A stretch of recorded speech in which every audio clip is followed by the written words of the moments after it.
پاکستانی اداکارہ اور ہوسٹ ہیرا مانی ایک بار پھر خبروں میں ہے۔ اس بار وجہ بنی ان کی بولڈ ساڑیاں جو انہوں نے عید جیسے مقدس موقع پر زیب تن کی۔ عید ایک دن شکرانے کا، سادگی اور پاکیزگی کا، مگر ہیرا مانی کے لیے شاید ایک موقع بن گیا جو خود کو شوکیس کرنے کا۔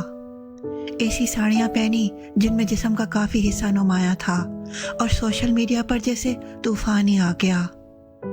لوگوں نے کہا کہ ہیرا مانی ہر گزرتے دن کے ساتھ زیادہ بولڈ ہوتی جا رہی ہیں۔ کسی نے کہا ان کو لگتا ہے کہ وہ کرینہ کپور ہے، تو کسی نے طنزیہ انداز میں لکھا کہ یہ وہی عورت ہے جو رمضان میں رو رہی تھی۔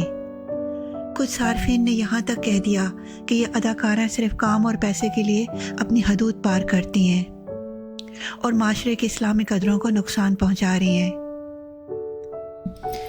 سوال یہ ہے کہ کیا واقعی یہ احساس کمتری ہے؟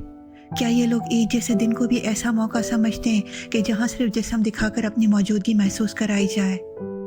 اور ہیرا مانی جنہیں لگتا ہے کہ وہ کرینہ کپور کے جیسی ہیں، جن کا انداز جب بھی میٹ جیسے کردار جیسا ہونا چاہیے۔ مجھے لگتا ہے جب بھی میٹ میں آپ ہونا چاہیے۔ یہ سب کو لگتا ہے آپ کی پرسنالٹی جی ہاں آپ کو پتا ہے جب یہ فلم آئی تھی نا جی تب میں نے تو دیکھی نہیں تھی، تو میری خالہ نے مجھے کال کیا، کہا کہ ہیرا یہ تمہارا کیریکٹر ہے۔ میں نے کہا کون سا؟ کہتی جب بھی میٹ دیکھو، پورا ہمارے خاندان جمع ہو گیا تھا گھر میں اور ہم نے جب بھی میٹ دیکھی تھی، تو ہاں کچھ میری طرح کی ہے وہ۔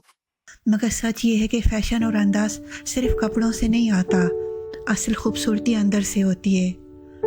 افسوس اس بات کا ہے کہ جو لوگ خود کو رول ماڈل کہتے ہیں وہی معاشرے کو بگاڑنے کی بنیاد بن رہے ہیں، اور جب تنقید ہو تو کہتے ہیں کہ لوگ نیرو مائنڈڈ ہیں۔ سوال یہ بھی ہے، کیا شہرت حاصل کرنے کا یہی طریقہ رہ گیا ہے؟ اور اگر ہیرا مانی کو واقعی کچھ ثابت کرنا ہے تو وہ اپنی اداکاری اور سادگی سے کریں، نہ کہ کپڑوں سے۔ آپ کا اس بارے میں کیا خیال ہے؟ کامنٹس میں اپنی رائے ضرور دیں، اور اگر ویڈیو پسند آئی تو لائک، شیئر اور سبسکرائب کرنا مت بھولیے گا۔ اگلی ویڈیو تک کے لیے اللہ حافظ۔